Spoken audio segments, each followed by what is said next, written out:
Welcome to the final week of this course on advanced learning algorithms.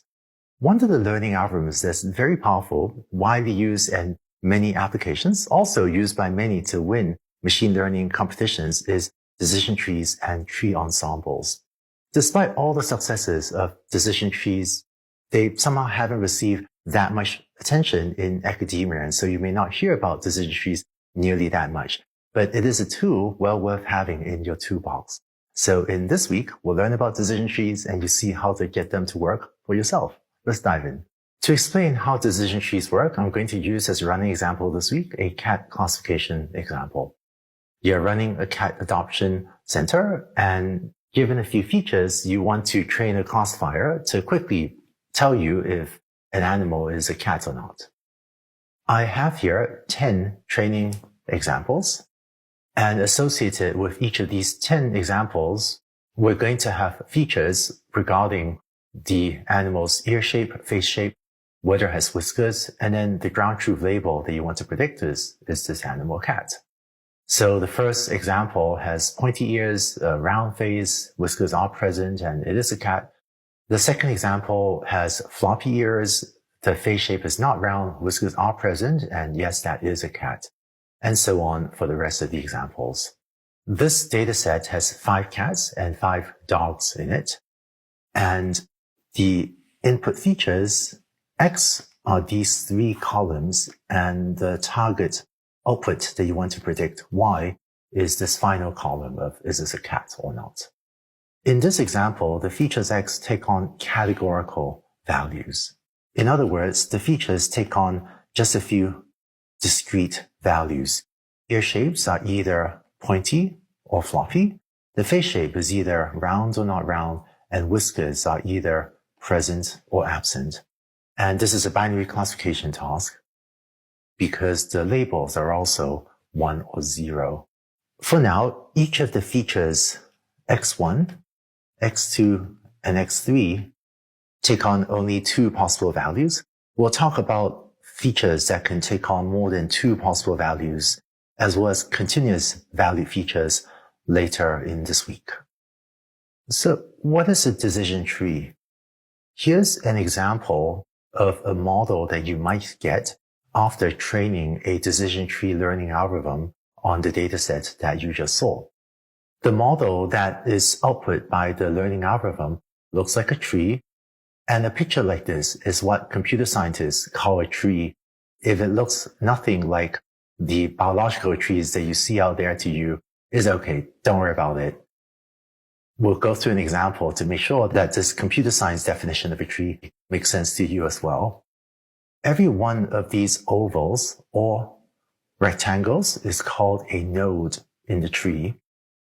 And the way this model works is if you have a new test example. Here's a cat where the ear shape is pointy, face shape is round, and whiskers are present. The way this model will look at this example and make a classification decision is, we'll start with this example at this topmost node of the tree. This is called the root node of the tree.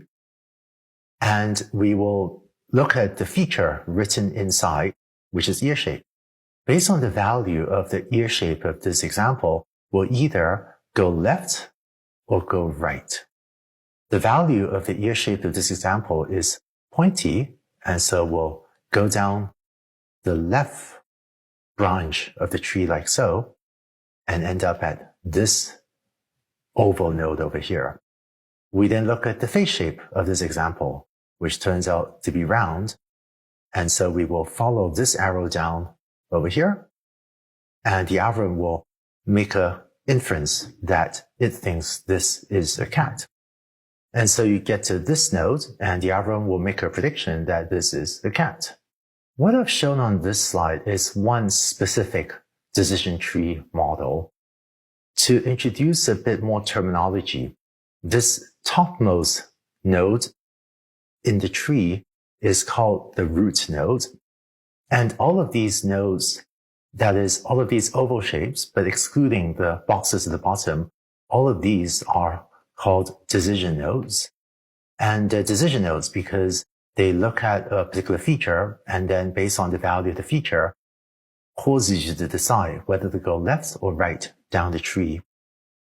Finally, these nodes at the bottom, these rectangular boxes, are called leaf nodes, and they make a prediction. If you haven't seen computer scientists' definitions of trees before, it may seem non-intuitive that the roots of the tree is at the top and the leaves of the tree are down at the bottom. Maybe one way to think about this is more akin to an indoor hanging plant, which is why the roots are up top and then the leaves tend to fall down to the bottom of the tree. In this slide, I've shown just one example of a decision tree. Here are a few others. This is a different decision tree for trying to classify cat versus not cat. In this tree, to make a classification decision, you would again start at this topmost root node. And depending on the ear shape of an example, you go either left or right. If the ear shape is pointy, then you look at the whiskers feature, and depending on whether whiskers are present or absent, you go left or right again and classify cat versus not cat. And just for fun, here's a second example of a decision tree, here's a third one, and here's a fourth one. And among these different decision trees, some will do better and some will do worse on the training set or on the cross-validation and the test sets.